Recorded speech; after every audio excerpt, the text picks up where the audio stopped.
damage. First, let me just say that the general quality of debuffs is way higher than buffs. With that in mind, dots are actually a really important feature on this list because they're great in every aspect of the game. Like Arena, TOA, RTA, dots are used pretty much everywhere. They also had a really decent run in dungeons before the advent of the Abyss dungeons. Stacks of continuous damage take 5% of the afflicted unit's HP as damage. And that's really good because as HP goes up, percentages stay the same.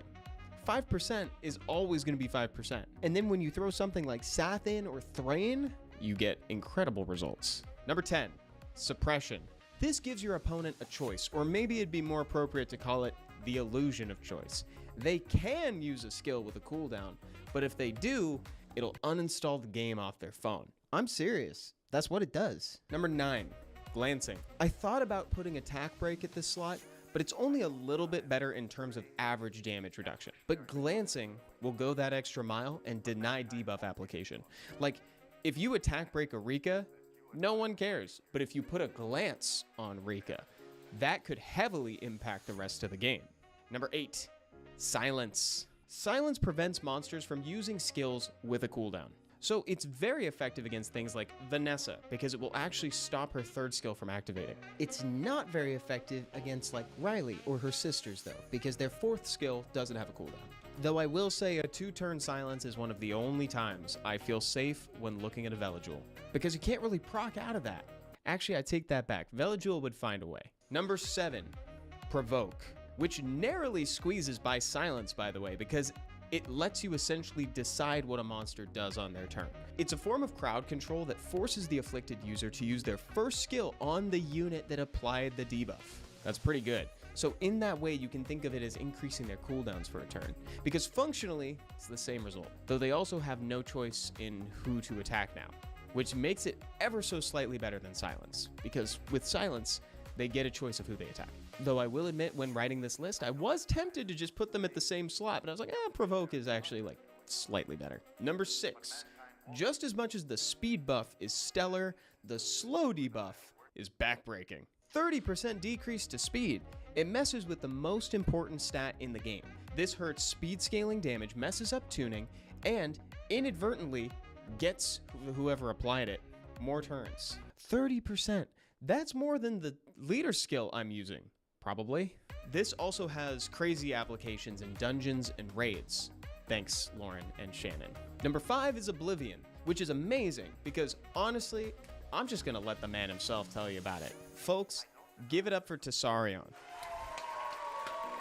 Hey, what's up guys? I'm Tessarion. You know, back when I founded Oblivion, everyone said I was crazy. Nobody knew back then that some of the most prolific monsters in the game would have passives.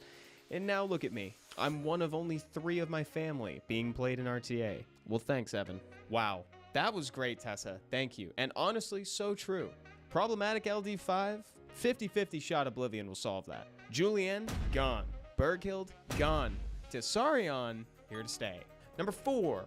A bomb is the coolest way to deny turns. Not only do you increase your opponent's resting heart rate due to the sheer anxiety of watching that thing bounce like a check I'm writing in 2025 for some reason, you also get to stun afterwards, and you get to do damage. But I will say, summoners where players get like super judgmental when bomb damage doesn't match their expectations. Like when Ciara doesn't one-shot a speed HP Jungnam, they'll start laughing at you. It's like, chill, dude, she's stat hungry. Number 3, Sleep. For realsies though, you can't glance on a sleeping target. Plus, it's often applied for 2 turns. Like the Pioneer Skill 1, Hathor, Ashubel, bless you. Number 2, Stun and Freeze. Turn denial at its finest. You don't have to worry about hitting them and accidentally waking them up. And similar to what I said about immunity, we'll dedicate a main set to just a 25% of this happening. Games are won and lost based on stun application. Number 1, Defense Break. I don't think it's hyperbole at all to call this the best debuff in the game, and in every area of the game. We need it for dungeons, raids, and PvP. It determines who we're attacking and who we're defending. A 70% decrease in defense is astronomical. 70. I don't think there's a number higher than that. That's the biggest number I've said in this entire video series. It's a lot more than 11, that's for sure. Last time we covered the most impactful buffs in the game, and today we're doing the same thing for debuffs. The technical name is harmful effects, and they're separated into weakening effects and inability effects. So Nerd Evan was actually right about that. The categories are really important. Inability effects are going to trend as more valuable because they prevent active actions on the afflicted user's turn. They also prevent natural cooldown time reduction. Just like the last video, we're going to rank these based on impact, how effective they are at determining the outcome of a game. Also, just something to keep in mind, there are more debuffs than buffs in the game at 20 to 17. Number 11, continuous damage. First, let me just say that the general quality of debuffs is way higher than buffs. With that in mind, dots are actually a really important feature on this list because they're great in every aspect of the game. Like Arena, TOA, RTA, dots are used pretty much everywhere. They also had a really decent run in dungeons before the advent of the Abyss dungeons. Stacks of continuous damage take 5% of the afflicted unit's HP as damage. And that's really good because as HP goes up, percentages stay the same. 5% is always going to be 5%. And then when you throw something like Sathin or Thrain, you get incredible results. Number 10, suppression. This gives your opponent a choice, or maybe it'd be more appropriate to call it the illusion of choice. They can use a skill with a cooldown, but if they do... Hey, what's going on everybody, and welcome back to Summoner's War. My name is Come To Us Evan, and with me today, it's Jmak. What's up, Jeff? Hello, Evan. How's everybody doing today? Well, I'm doing great. And guys, this is going to be a real fun one. So today, Jeff and I are going to review everything that happened over the course of the Americas Prelims for SWC 2025. And of course, it's got this new spin for twofold reasons. One, because Jeff is also doing the note this year for Summoner's War for SWC. So he's going to have some unique insights. And two, he's a previous SWC America's Cup champion in 2020, right, Jeff? Yep. That's Got right, lucky. dude. So it'll be very, very cool. What's up, guys? Let me say hi to folks in chat real quick. I just realized I didn't say hi to chat. Ultra Deathlord, glad you're back again. Epsilon, good to see you back on YouTube. Fastlix, we got Nandiz. We have One Young New. Welcome, guys. I'm so glad y'all could be here today. So Jeff, I'm gonna let you direct where we're going today. So you're the man with the homework and the notes. You tell me what you want to look at. Kind of cool because I actually reviewed all of them on stream already, and I talked about certain basic stuff. But I think on the Come To Us stream we can talk about like more key games that I talked about and what I liked as well. But overall, I do want to talk about is this is probably one of the most interesting SWCs we've had in a while. A lot of people are obviously complaining about Josephine, but that's actually the biggest reason behind Josephine coming out is Fire Megumi and Shiho. That's the biggest reason, right? And even Anival coming out, Anival's buff did not cause her to be extremely useful. Her heal was already more than enough.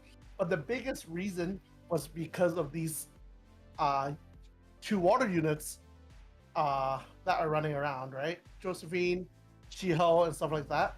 But overall, I think it's a very diverse and interesting SWC so far because I was able to watch all of Americas, all of China, Heck yeah.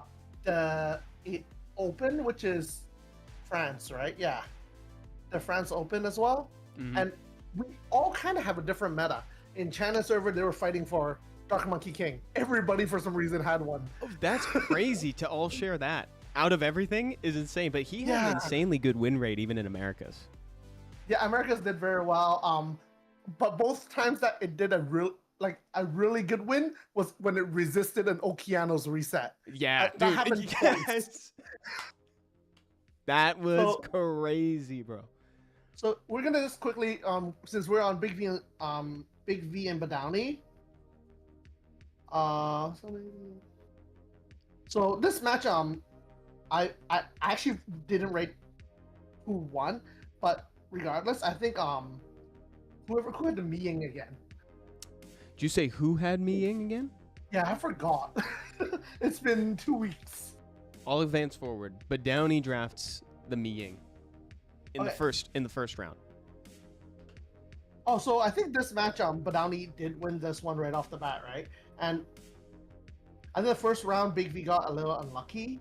The sleeping and stunning on Mi Ying was at the wrong time. I don't know if you remember that, but on the topic of Mi Ying, it's crazy that Mi Ying got nerfed before 0-2, but that's a different category on its own. Dude, and you're a Mi Ying owner. You've had Mi Ying for a long time. I think I had Mi Ying for 7-8 years now. Yeah. I watched the attack lead as well. It's changed so much, and Mi Ying finally got the light as last season, right, or 2 seasons ago when John Nam was insane. Yes. Mi Ying did really well, and then the nerf to Mi Ying really, personally, I think it hurt Mi Ying. It's a very good monster, but it's missing that damage reduction, which to me affected the unit a lot as a Mi Ying user. Oh yeah. I mean, the damage reduction was huge before, and like they cut into it pretty deep. So I actually think they should give Mi Ying back the life drain. Oh, if yeah? they do the damage reduction. That's my opinion. But I think I'm here, yeah, as I mentioned at this match, Mi Ying was sleeping and stunned at the wrong time. So at the wrong time. Because this was a Mi Ying solo at the end, right? I think it might be. Let's advance a little bit here and see it. Yeah, he's looking real healthy right now. This did not help my plea just now about Mi Ying. Yeah, this is probably the wrong game to have playing in the background while we're saying that we need to give Mi Ying a buff again. Although he does he nicely resists the strip defense break there too. But I actually wondered. I actually want to talk to Badani about this. Then because I saw it resist quite a few things, there's a chance that this is a high res Mi Ying as well. I wouldn't doubt it. I would not doubt it. One thing as a viewer for SWC, we often talk about res and accuracy check. People got lucky, but at the end of the day, we don't know the exact build, what that led to that, right? I think that's one really interesting thing that I personally noticed. It's, yeah, you can say accuracy or resistance, but in reality, do they actually have max accuracy versus does it have max resistance? Right, because and that's the thing we're not privy to. That's a really good point. And I mean, you start to see the repetition. I mean, we saw that Shiho resist a ton. We saw the Mi Ying resist a ton. It wouldn't surprise me if Badownie splashed a whole bunch of resistance on these monsters. Yeah, that's one thing I noticed as well. But look at that, dude. Yeah, Mi Ying solo. Bad time to ask for a buff. Sorry, Jeff. Yeah. Okay, so I still think Mi Ying's really good right now, but I think the last few seasons, 0-2 as a unit was the #1 unit, highest win rate, and then it didn't get nerfed versus Mi Ying got nerfed. Yeah. Which that's my plea. Kind of crazy, to be honest. You make a good point. Yep. The fact that 0-2 has made it so long without getting a nerf. But Mi Ying, I think they have a tendency to like keep their eye on units that they give, quote unquote big buffs to. Mi Ying kind of more or less exploded both in popularity and in potency, right? And so they're like, we got to keep our eyes on this because this is a big change we just threw out there. So they probably are more in line or more attuned to that. Now, with that said, though, 0-2 has been an extremely good Nat 5 for a long time. Yeah, for sure. Would you like to stay on Badownie and Big V's set, or would you like to move somewhere else? And I'll let you tell me where you want to go if so. I actually want to talk about quickly in match 2, because I think in match 2, it shows you how to handle Pater. Because Pater is extremely strong right now, and honestly, Pater coming back was not on my bingo card. Mm-hmm. Yeah, but me it too. is, but Big V did show that show us how to deal with Pater, and since then we've seen a lot of players do it, including Rageki. Is you actually boost Pater up so you have a second stripper ready to strip it all again, and we saw it many times, right? So usually you see like a stripper and then a Joe gun or something like that. So I think this was I forgot. Well, because here it's this gets stunned, and then you have the twin to strip the Pater, and then the Right. Pater goes. But right after that, the Winton restrips, right? And I see what you're Ollie saying. gets So you the have key the off. you have the layers. You have like the Russian doll strippers, you know. So it's like Yep. you got one to boost, one to do the next one. That's a good observation. Yeah, so this is how most people deal with Pater now. It's like a technical play, but everybody knows it. But now you get to go. Oliver gets the tee off, and if Okeanos proc a valid, it's game over. Yeah. Well said. Epsilon says, honestly, I hope to see more LD action during the finals. Yeah, right? Epsilon, I can't believe that we're saying that, but it's like this has been an extremely like elemental heavy SWC. You know what's funny though? People always complain, oh, Too many it's LD. only for the LD players. I know. You can't relate. It's like, ultimately it's like, I know you can't please everyone, right? And there's the whole like angle of like, oh, they're LD abusing, it's too, oh look, of course he's gonna win, look at all these LDs are fun to watch, man, and it's kind of fun to live vicariously through other people's drafts at times. So it's like moments like this are really fun because it's like, oh yeah, there's a Pater, I'd love to do that, but Pater is really just more of like he's more of a backup Josephine, you know what I mean? Like, so I'd like to see some more aggressive. Like last year we had tons of Julians, right? We had lots of Julian action, Zera2 action.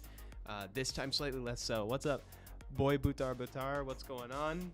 I've never summoned an LD5, says Whispering Panda T. I hope that changes soon. And then we had Christian in chat say, Mi Ying should get his self-heal back and keep the damage reduction as is. What do you think about that, Jeff? Is that what you think? I think so. You agree? That's what I mentioned, right? Yep. At the minimum, one of the two. But because I do feel like Ming's still a very good unit, don't get me wrong, but it got quite gimped because of the damage. So give it the self-heal back, right? So just a little balance. But like I said, they should have touched Zera2 before this. Because it should be, true that. And it should feel powerful, right? Meaning that's his whole thing. His whole angle is like attack power. He should feel powerful. Yeah. And you should be rewarded for building him in that direction. And also, I think I saw some folks mentioning it in chat. I think Ultra Deathlord kind of like mentioned it. But today, guys, I actually put out a YouTube short on the Summoners War channel about Shiho's rise from Storage Guardian to first pick in SWC. That's and it cool. goes through all like the prevalent buffs, like the big ones, because he's appeared in 12 balance patches. So check it out if you haven't yet. It was really fun to do, and they're not out yet, but I've recorded a few more for other monsters that have had kind of big underdog stories in Summoners War. So what Whispering Panda said is never summoned at LD5. You know what's actually really interesting? I saw someone in my Discord, free to play, never had any LD5s. He had 10 last year. 10? 10 free to play. Bro, that's I've seen that account. That's so insane. It's so weird. Like, this is RNG at its best, right? There was also another guy that I summoned for, also one of my long-term viewers, free to play. But he saved scrolls for me just to summon. He never had an LD5 up until this year. I did one session for him. He got 3. See, they are truly unpredictable. It's like, I always tell people it took me 3 years to get my first one, and then there was 5 years between that one and my next one. Meanwhile, Michael, who's the editor for the Saturday pieces on the channel, he got 2 this year alone on a fairly new account, and they were both Nixes. So they were the new Nix and the old Nix. Okay, yeah, so it's really interesting, right? Because, like I said, I've been playing this game for 11 years. I've dealt with a lot of viewers and just seen people play this game. Like I said, I had a viewer, no LD5 for 8 years. I pulled 3 in one session for him. That's awesome. So this match I didn't really care for. I think we can skip it. Do you have any requests? Oh no, I really like number 5. Okay, let's jump to match number 5 for this one. So here we go. So here's the pick ban phase for match 5, Badowny versus Big V on day 1. I'll skip us ahead a little bit to the point where we can see the pick bans. Shiho comes a little later this time in the draft.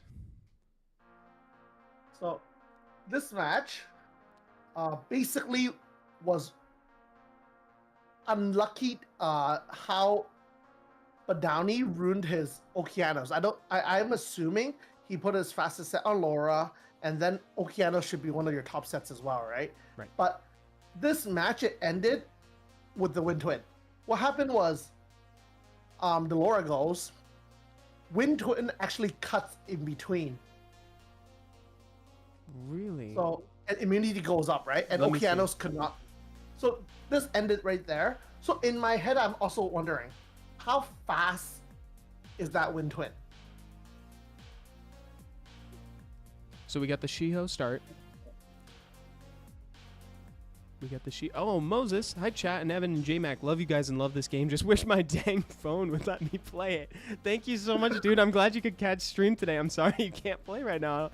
I hope the phone lets you play soon. Or PC, Steam?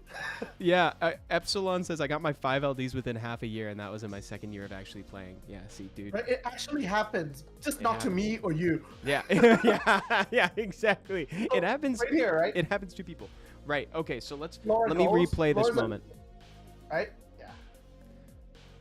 She goes. And most people tuning their Oki with Laura has their fastest set on Okeano, second fastest set, right? And it's just really lucky. They have the same speed lead. Okeanos has speed buff and still did not cut. That's a good point. That's a good point. So if the Okeanos went, the game's over. It's that simple. Yeah, because look at this. Yeah, look, open board. Look at the stun opportunity for this. You're so right, dude. Yep, I noticed this, and I ended up finding out what speed it was, but this is just unlucky. As in, like, that's just we call it rune gap, but I can't really say rune gap when these players are all top G3 players, right?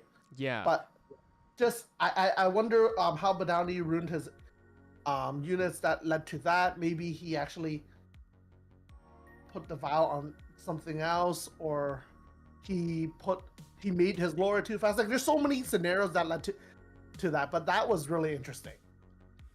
I'm really glad you caught that. I know the Wind Twin is 1 base speed difference as well. Only. Oh wow. Fastlix, congrats on the light Paul, by the way. Thoughts on light Paul? Got him yesterday.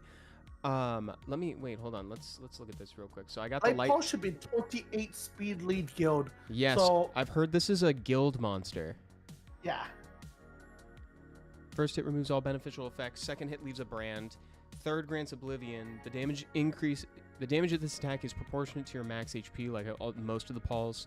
Phoenix Smasher attacks enemy 2 times. First grants irresistible, and second tries to stun.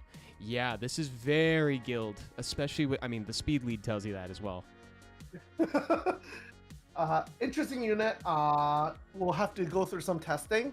For it to be successful, wait until when we go back to Siege Finals again.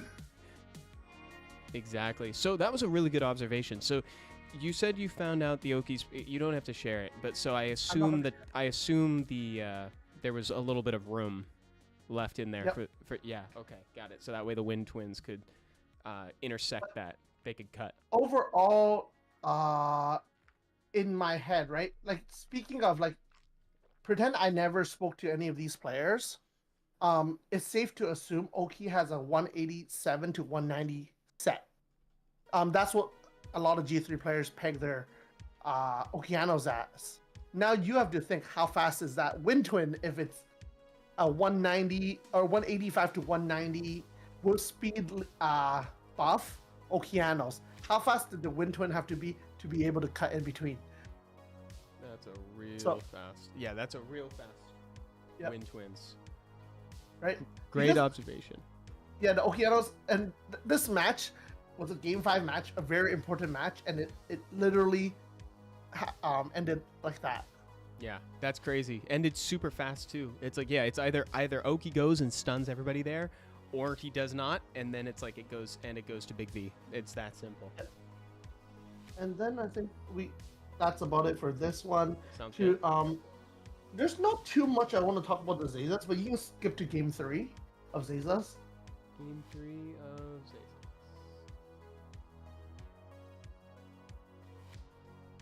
Zazas. Zazas versus Sappy. This is game 3. So all I'm gonna say is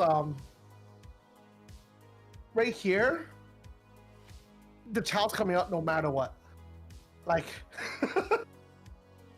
I think a lot of players kind of this America's prelims in general felt like they kind of accidentally allowed the child to come out. I could see that. It's with a lot of like emphasis on these like water picks. You know, you got the Shiho floating around, you got the Hagang, you got the Josephine, you have all these picks that are element neutral, and then you throw in you give them one opportunity with an element advantage pick like Okeanos or something like that, and of course Chow's gonna make sense.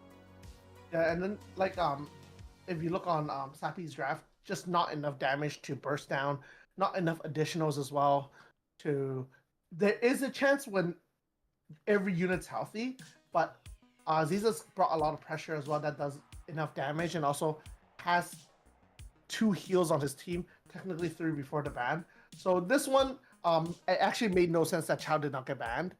I think it was more of a nervous pick or anything. Dude, it makes no sense because, I mean, you look at the setup, right? There's literally, like, no way to deal with Chow. There's a miracle, like, magical Christmas land, like, setup where Veligul places defense break down the line and Oki lands every single hit on 3rd skill's crit, and that's not going to happen. There's no way to kill Chow. It's like there's like no way. Like, unless Zazas... and we know Zazas has an extremely well-runed Chow. Yeah. We know this from last season.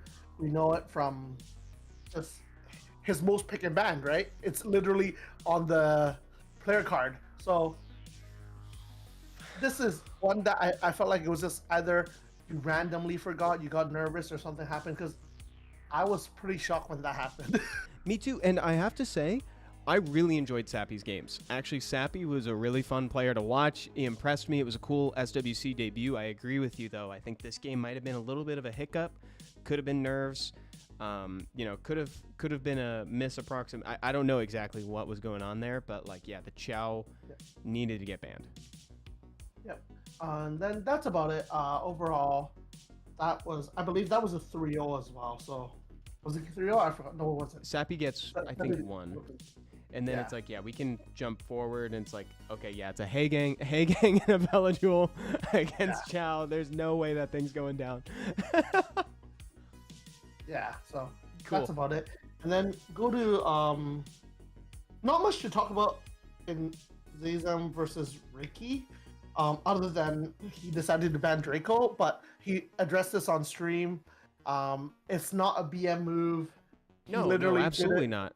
Absolutely not. Right. Well, so I Raigeki came on stream and we talked about stuff a little bit. I don't see that stuff as BM at all, to be honest. Like, yeah, I don't see it like that at all. I see it can serve a tactical advantage in the sense that you're also playing slight mind games with your opponent. You're giving them more of their box to play with. The other thing, let's just hold on for a second and say that there is, like, let's pretend there's 0 tactical advantage. There's no messing, no whatever. Even if it was just to be funny, I'm okay with that. I think that SWC needs more room for player expression. I think that's really, like, you know, Topa revealed... I agree. Yeah, Topa revealed that, like, you know, when you're in the game, these players can see emotes, but we as the spectators don't get to see it. I think we should.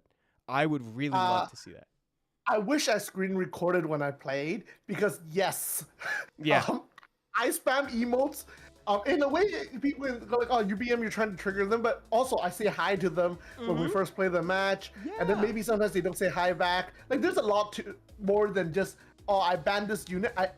Like, people just go like, "Oh, he didn't need a ban. He's just, you know, being BM about it because I'm better. I don't need a ban. You can ban whatever you want." No, sometimes. As Ricky mentioned, if I give you all your units, you have more to think about as well. It also messes with your head because you're thinking more now. You're trying to process more. Or I think someone in chat was very upset about when, what's his name? Zephyr did it, right? Right. But think Zephyr, Zephyr's was to time. Yeah, I spoke to him. He's my guildie, and he literally said, "I ran out of time. Yeah, I didn't know what to his do. was to time. His box was too wide." So, and some players are better to counter pick against someone's full box, right? Mm-hmm. They're Although just sort of like, you know, again, I wanted to just highlight, even if he did do it intentionally, I'm so cool with that, because I'm like, we really just need room for I want to get a glimpse into how these players think, you know. That's what it is. Even though, you know, sometimes things happen, like Zephyr was to time, Raigeki was like a multitude of reasons, like one of them being I'm kind of messing with them. I'm doing a callback, you know, I'm doing like there's a callback in here for people who are in the know, and then there's also like, now I'm getting in your head, you can play with whatever you want.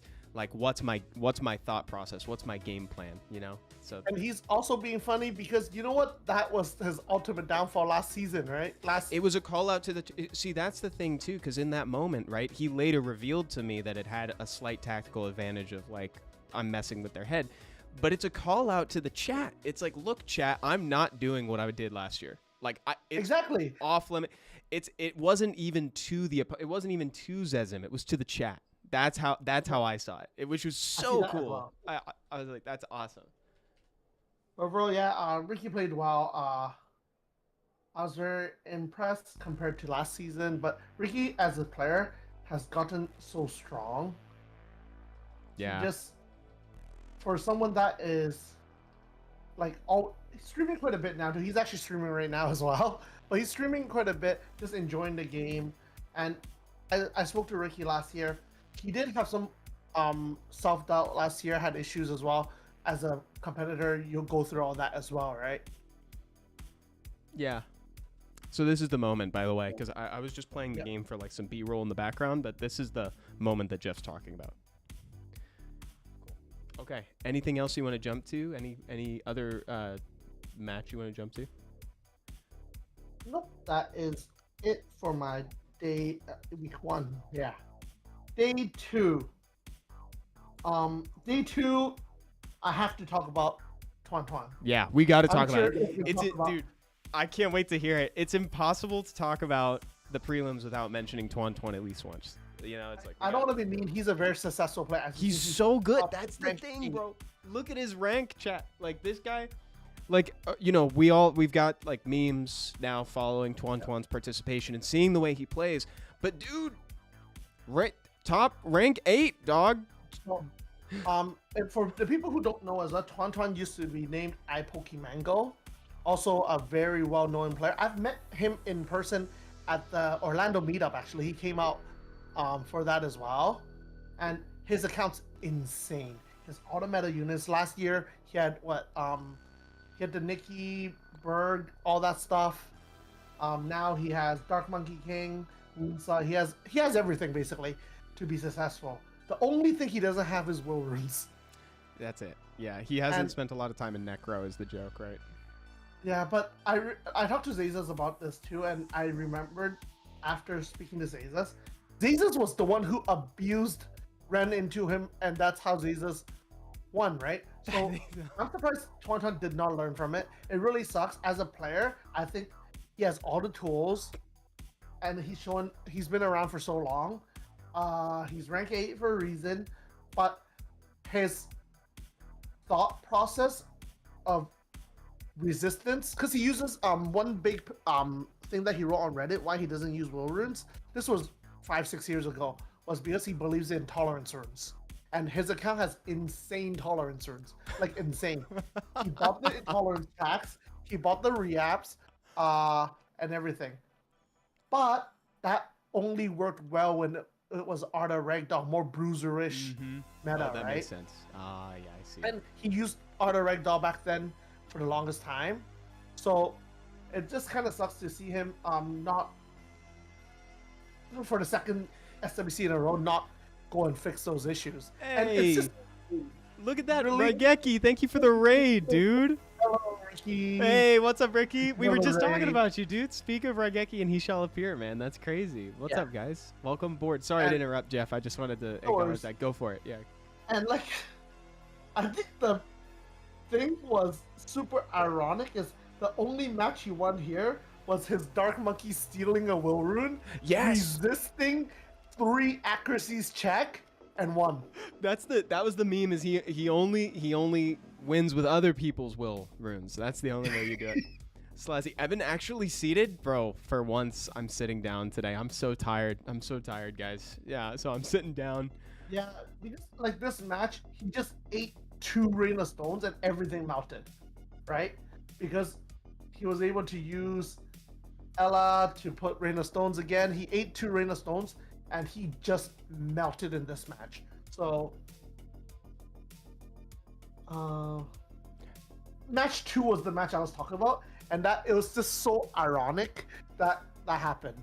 Yeah, let's see it. Let's see the moment. Here, let me skip through the pick ban phase real quick. Let's get into the game, and let's see the moment where Sun Zhonglao takes the immunity. That's so funny. Let's see it. Okay, check this out. So he's thinking about it. Takes the will. And then Gojo misses strip on the only will unit.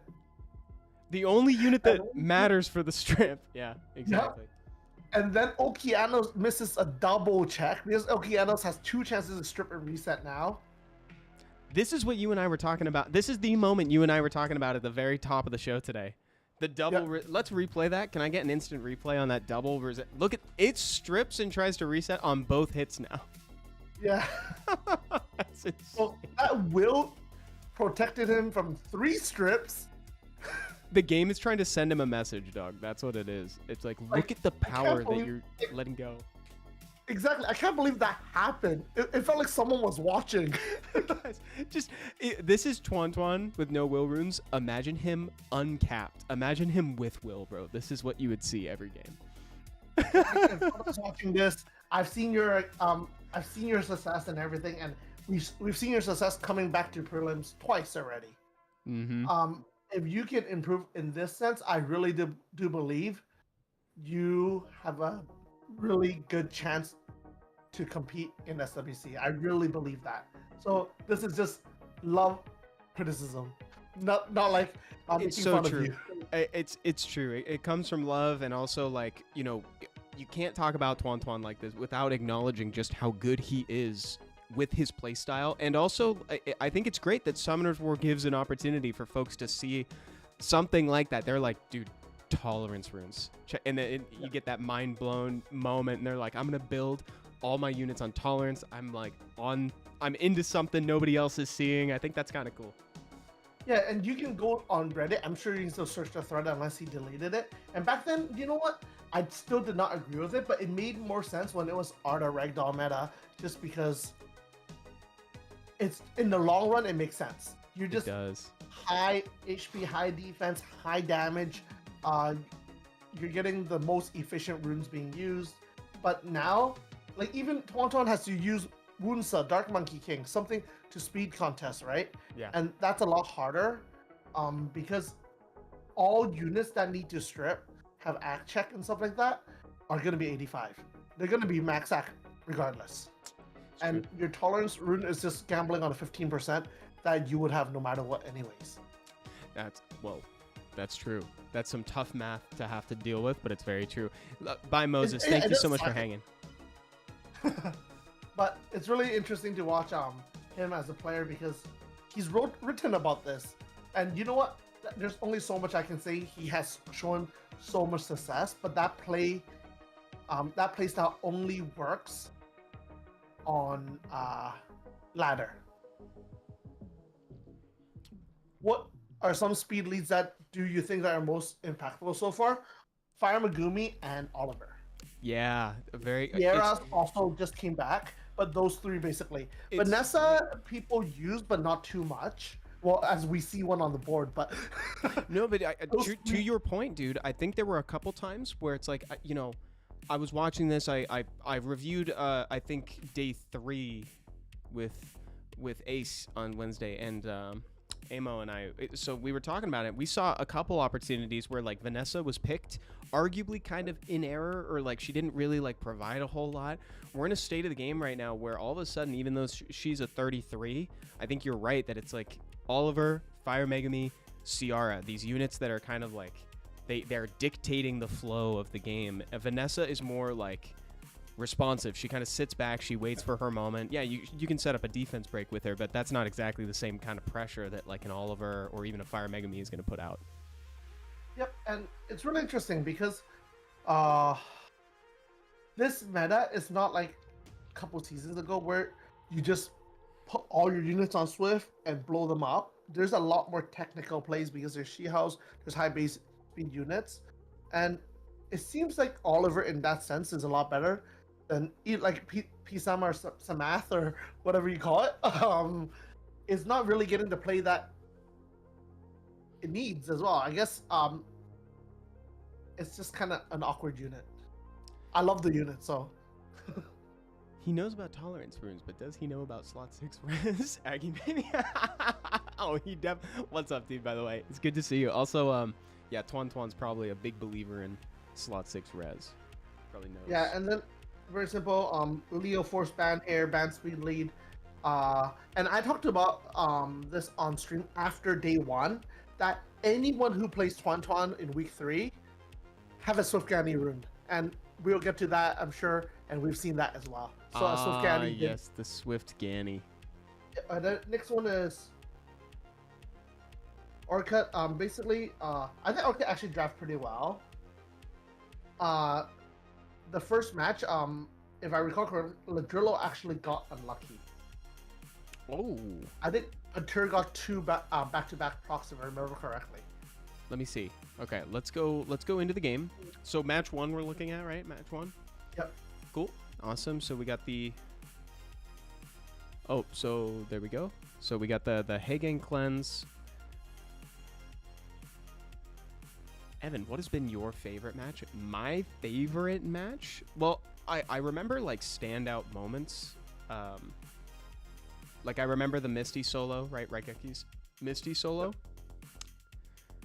My favorite match. I bet you if I like went through each one of these, we might actually happen upon a game as we're like reviewing these that I might amend as my favorite game, but I'll keep you posted.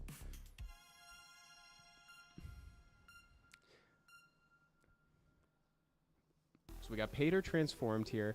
Okay, Pontos puts up the immunity and the invincibility. There's nothing really he can do here. Nothing there. We get the strip from the Hagang.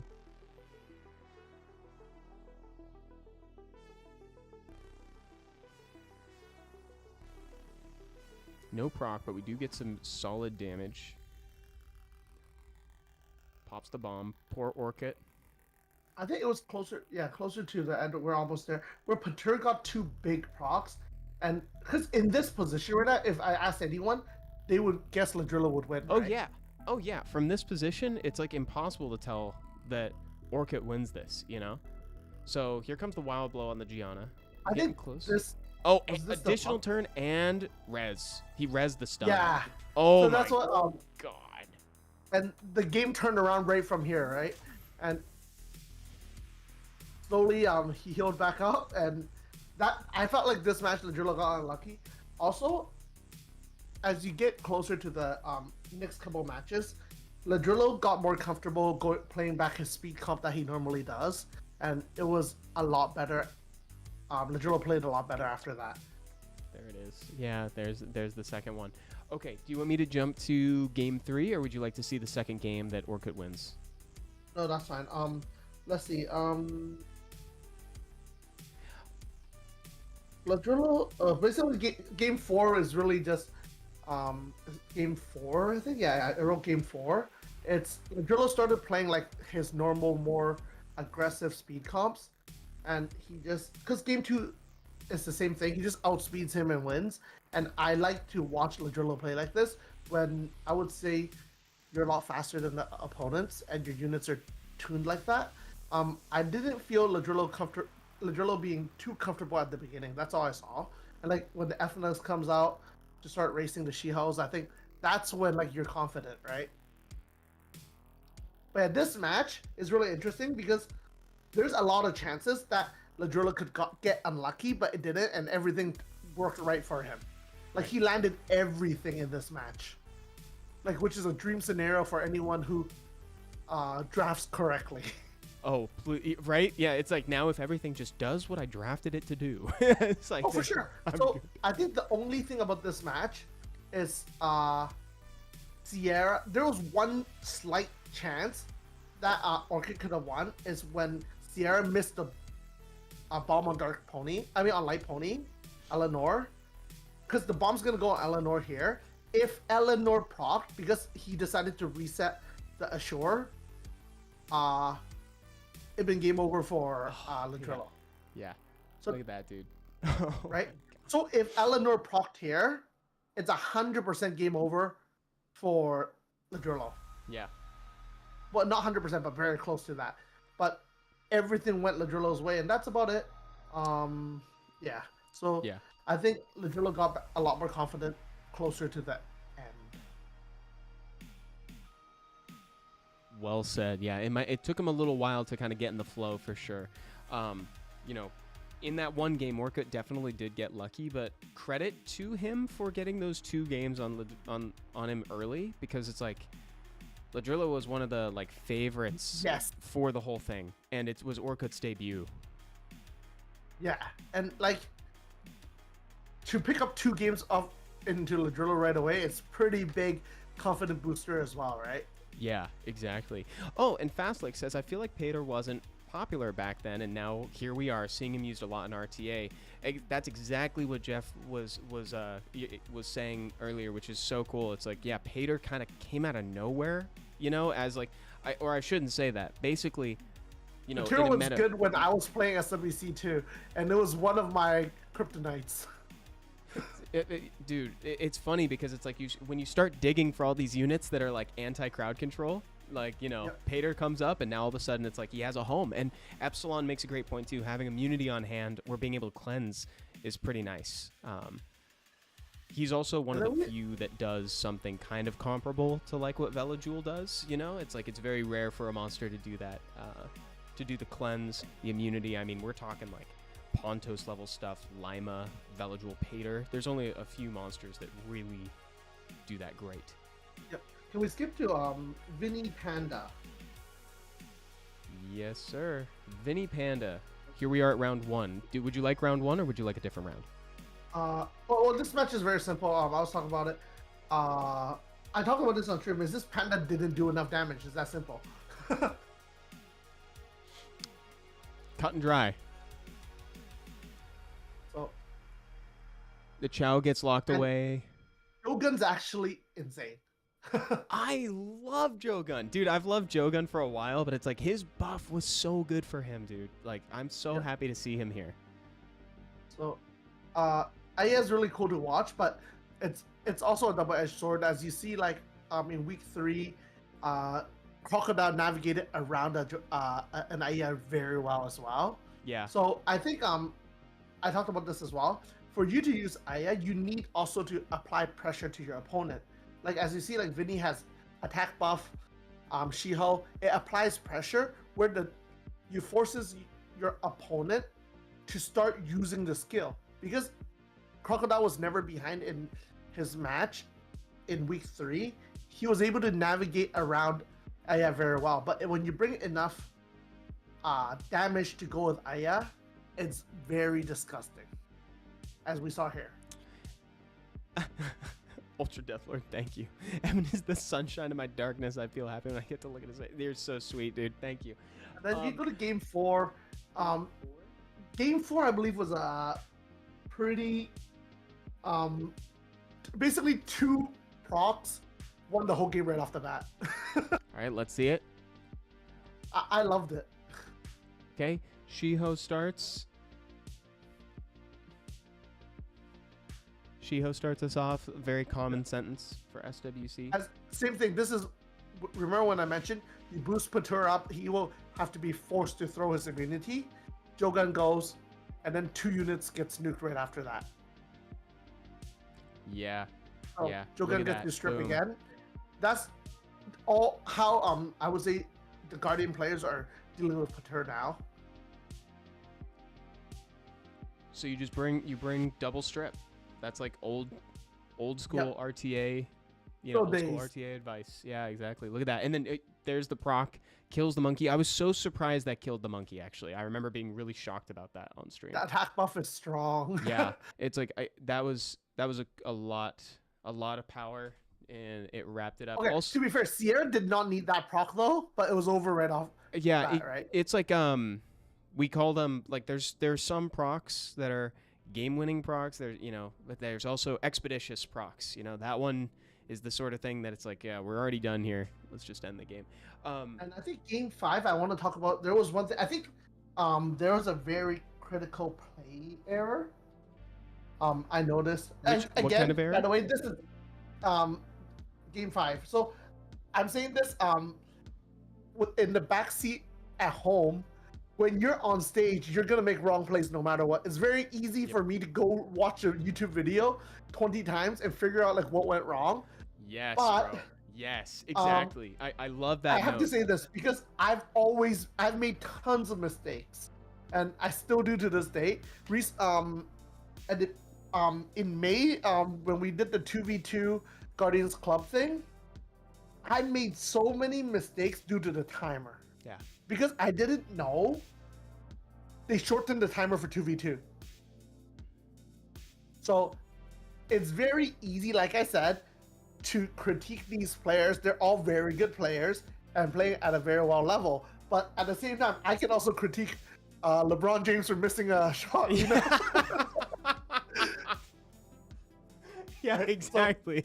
So that's the way I see it. Just remember, it's from love. It's from a position of love. It is what it is, and we also acknowledge that it's unreasonable to see all this stuff in the moment when you're playing. It's incredibly demanding to play with any kind of pressure whatsoever, and this is like the most pressure.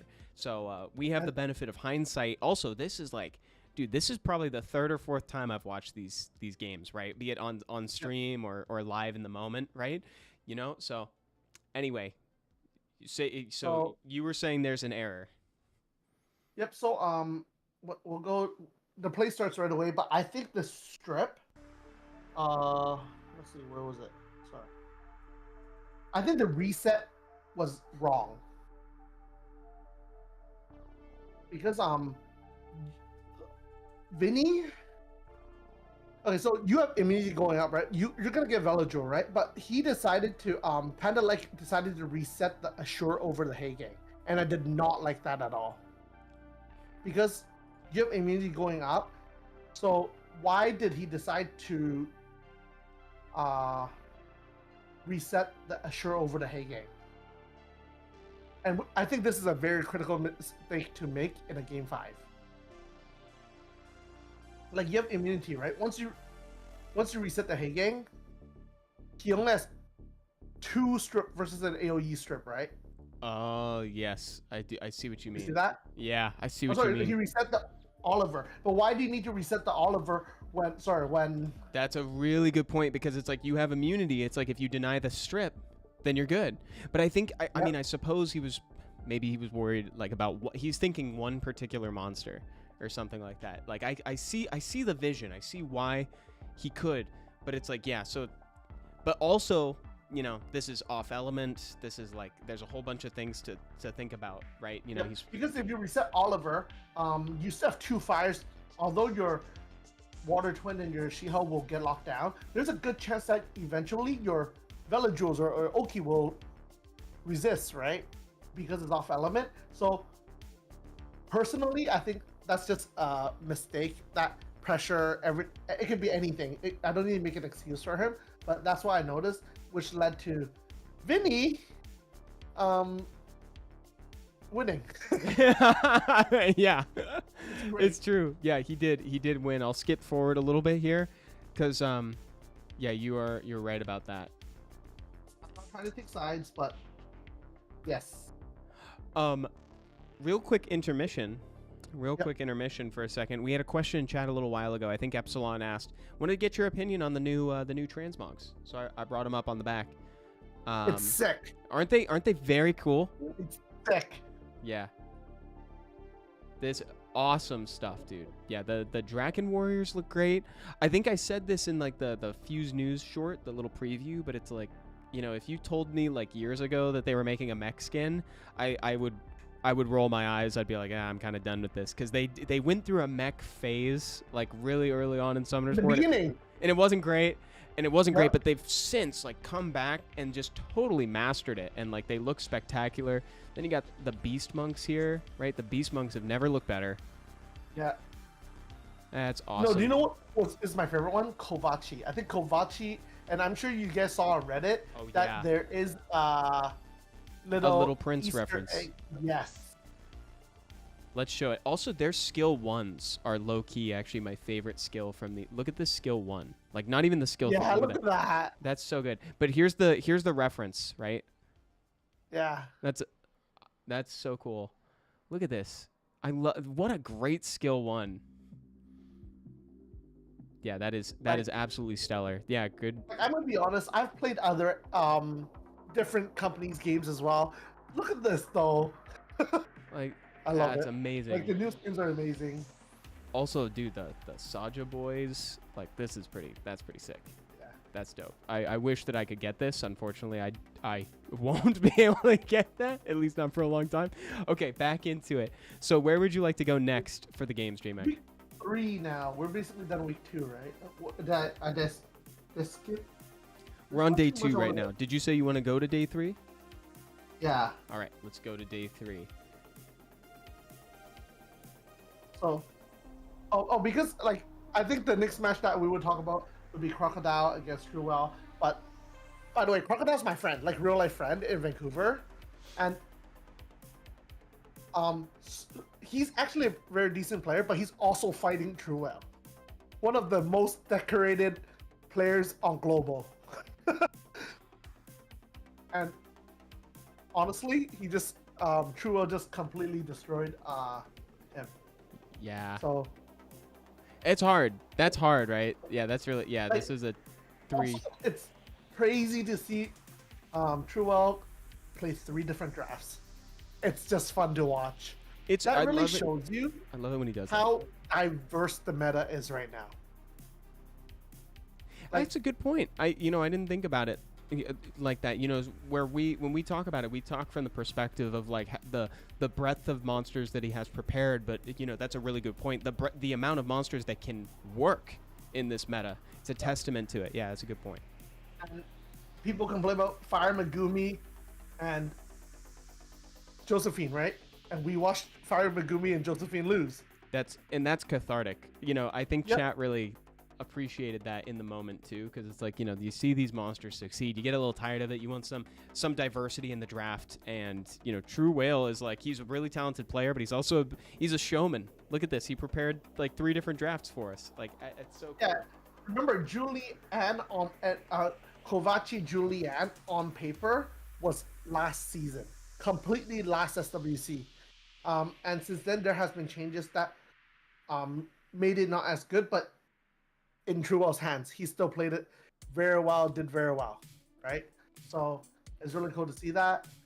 And yeah, but I was gonna say why I mentioned this game quickly is because going to week 3, the first match is Badani versus Crocodile. Right. And you know what? I actually believe that Bill drafted very well in the first match and got super unlucky because if I recall correctly, the Fire Megumi went twice, so it procced a Violet.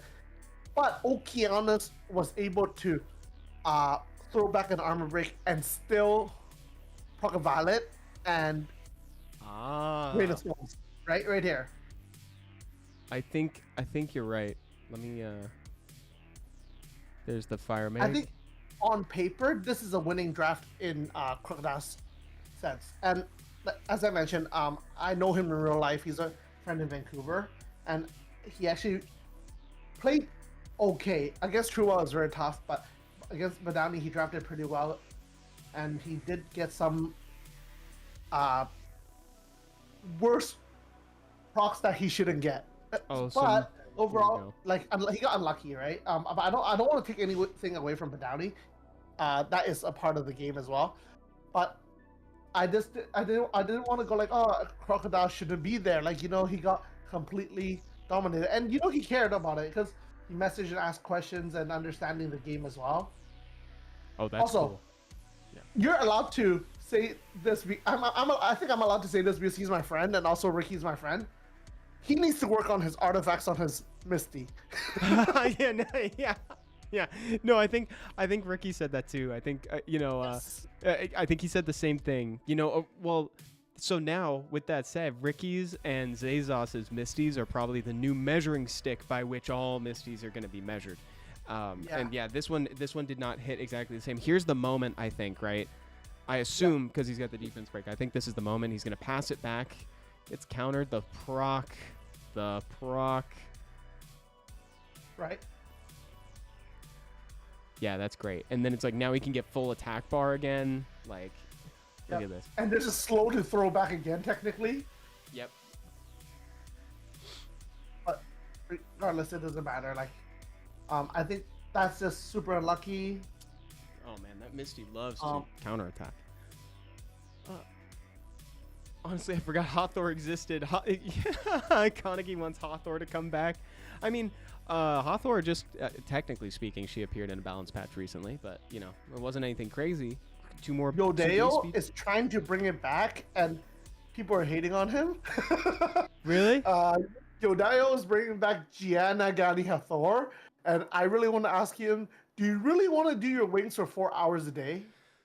Yeah, it's a toll on everybody involved. It's not like the Hathor player is having that much fun anyway. It's like if you're getting totally controlled by Gani Hathor, the person piloting it is suffering just as much. You gotta thank Fate Memory for that.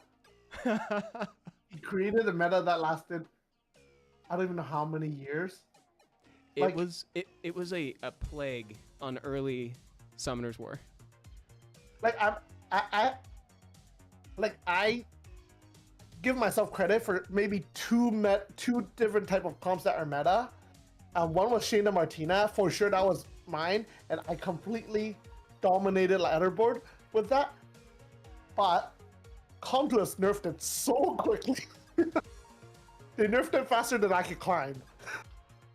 Because there was one SWC I remember, I got an email going, hey, congratulations, you have qualified.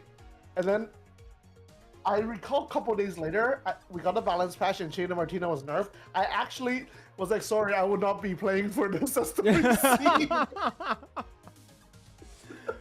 Oh my goodness. Yeah, the twins was fun. That was fun. That was fun. Hey, actually, didn't we get a little of that in the showdown? I seem to remember having that in the show. Do you remember doing that where we got to see that in the show? That was fun. Yep. And then overall, but yeah, just give Crocodiles props.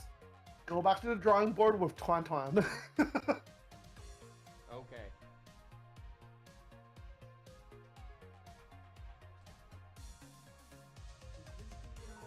Yeah, Sappy Twan Twan.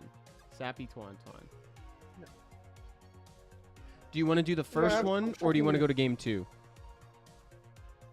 We're gonna go to someone else completely. Someone send me where you'd like to go. Let's do this. Just quickly, Souls versus Orchid, game 1. Wow. Let's go backwards a little bit here because there's a big moment in the beginning we're missing. Okay.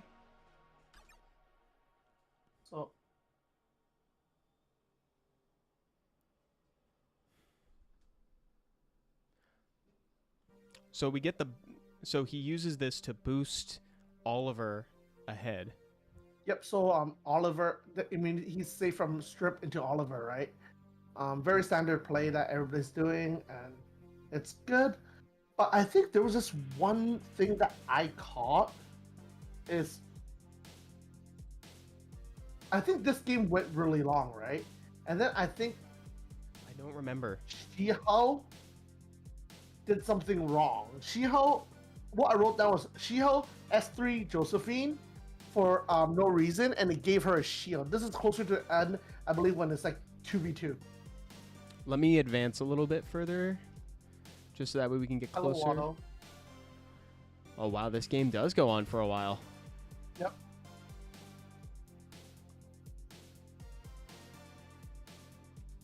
Okay, we're getting... Oh yeah, wait a minute. This is the moment, probably. Is that the moment? Ah, well, he probably thought he could kill there. He was probably checking to see if he could kill, right? So. I don't think so. I think he knew he couldn't kill, but yeah, I think that was a mistake. So that's one thing I noticed, and then started going downhill. Also, I'm gonna address this, and I hope all SWC players listen to this. Hold your monkey's S2. Yes. The reason, Yes. just because there's a chance to stun, but you leave your monkey naked. That's the biggest problem I see. Yeah.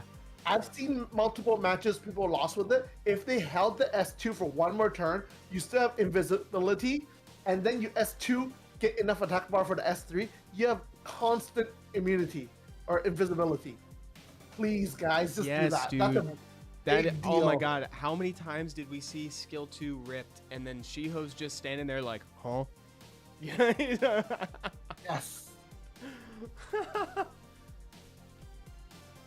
Exactly, Epsilon. So that's one thing. And then we don't have to talk about the 2021 versus Sappy. Basically, he got Ren abused. The only match that 2021 won was there was a will rune on Light Eleanor. Pony. Yeah, that was the only one. The one time he won, it was with a will Yep. set. Like, I think the game's trying to tell him something. Oh, dude, legitimately, like, yeah, every time he's winning, it's with either a will set or somebody else's will set that he just happened to steal. Like, the thing is, I can't even go, like, it's stage fright. He ruined these monsters well ahead of the tournament. But yeah, like I said, with love, it's not really making fun of you, and more of like, I just want you to improve so you can go further in the future. So we'll bypass Tuan and Sappy, you were saying? And then go to the next one is Badowni versus Hive, right? Is it? Yep. Just basically game 1 I don't need to talk about. Diana Oliver just went off. Game 2, just want to talk about the draft. Okay. So we got Stay Hive taking the Fire Meg. Yep. Sierra Oki. So Ooh. the thing is, Sierra Oki Gianna has been in this game in the meta or used as a trio for a tale as old as time. So if I were to ask any G2 or G3 player, what's the counter unit? Slot 5, the pick is always gonna be Juno. There will always be a Juno into Sierra, Gianna, Okeanos. Then why did Stay Hive not bring the Juno? So that's just a thing that I noticed. I think Layla's actually useless there. If there was a Juno involved, the match would go. Could way it be different, that he I didn't think. want to be like forced to ban out like the Ciara or something like that? Like he wanted to stay flexible for whatever came in that 5th pick slot?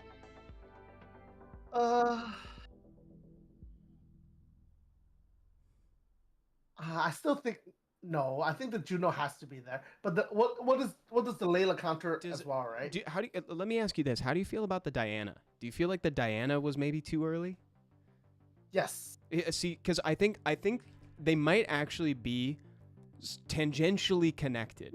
Because like if we go back in the draft, like so the thing is, it's like he picked Diana into something that does have an additional, or I guess here's the thing. So he picked Diana into a board with that's only Ciara Oki. Like there's not even really like a specifically Diana needed monster in play yet. So I think that this might have like been a position where it's like, oh shoot, now he could abuse some of my earlier picks like he does, right? He ends up picking an Antares that needs to get banned. After this match, was it Stay Hive ended up picking Diana for next 3 matches?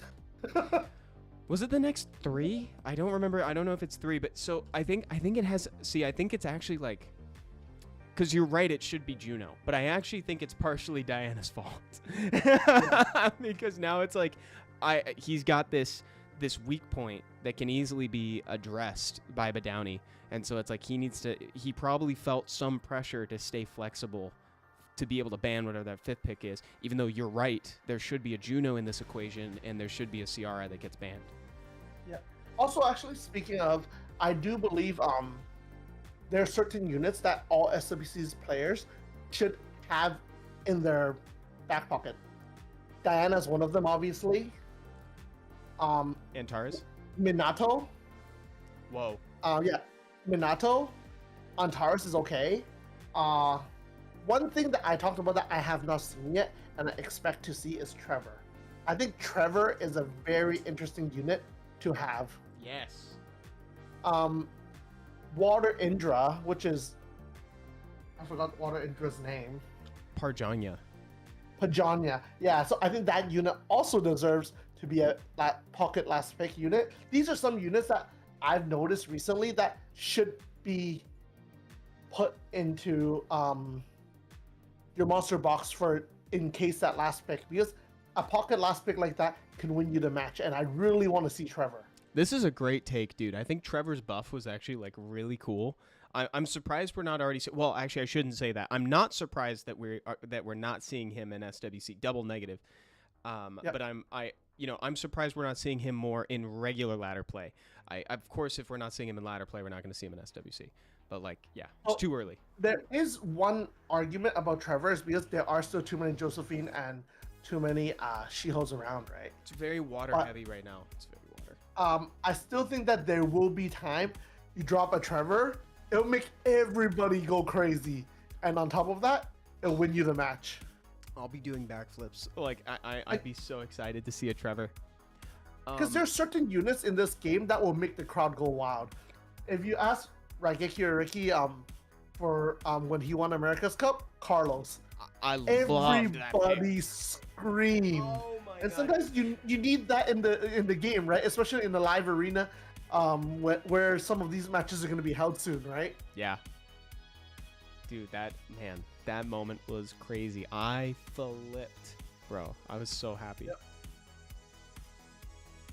But other than that, the rest of the stuff were, I'll say, very like technical. Like I the other stuff that I wrote down is more of like, oh, why did Sepha hit another unit versus hitting Seimei and stuff like that. But those are very minor stuff that I think that isn't important, but pretty interesting. Like there's a lot of technical plays that you can tidy up, but as I mentioned,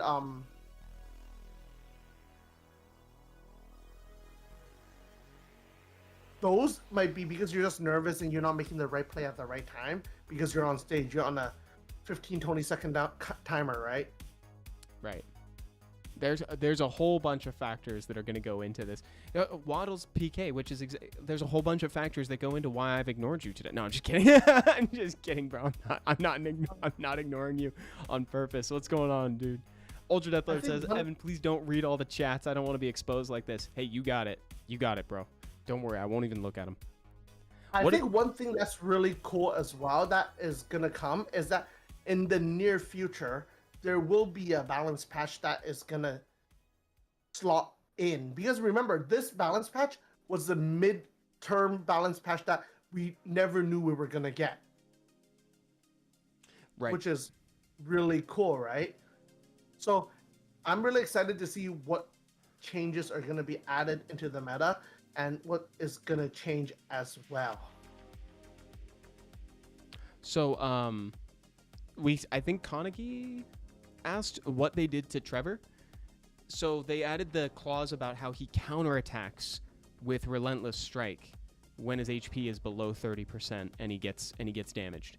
So, which increases the critical rate for 2 turns and instantly attacks an enemy with a powerful strike. In addition, recovers your HP by 30% of the inflicted damage. This attack won't land as a glancing hit. That is gonna make people so excited. This is a very cool monster now. Hey, collab unit. Monster. Collab unit. Yep. Technically that speaking. Is the OG, it's a very OG first collab unit, right? The very first collab. Fun fact. But overall, I talked to a lot of these players since then. They've also learned as well, so it's really interesting to see. Congratulations to the 8 players that although have been there. I don't know if you guys know this, but all 8 players has been there. There's no new players that got into SWC. So for the people on Reddit that goes like, oh, this is just a game of RNG. We can see that it might not be.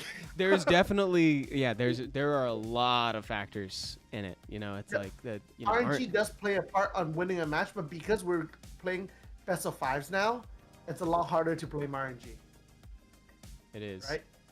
So because We can have Jesse drafting in the background. yeah, that was really funny to watch. You still get to kind of see the people's face in the little corner. This is actually really interesting for bracket wise because I have out of the 8 members, I have 4 people in my guild that made it into America's Cup, which is crazy.